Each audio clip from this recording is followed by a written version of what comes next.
দেখবেন মানুষের ব্যবহারে তার ভালোবাসা বোঝা যায়। ভালোবাসা বোঝা যায় ভাষার চয়নে, বা ধরুন রাগের মাথাতেও পারস্পরিক সম্মান বজায় রাখায়। ভালোবাসা বোঝা যায় ছোট ছোট বিষয়ের প্রতি মনোযোগ প্রদানে, যত্নে, খেয়াল রাখায়।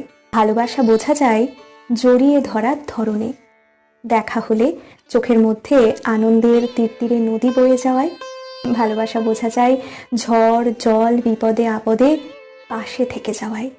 সকালবেলা ঘুম থেকে উঠে আধখোলা চোখে ফোন হাতড়ে ঘুম ঘুম গলায় বলা গুড মর্নিংয়ে। সম্পর্কের বয়স বাড়ার সাথে সাথে একে অপরের অভ্যাসে পরিণত হয়।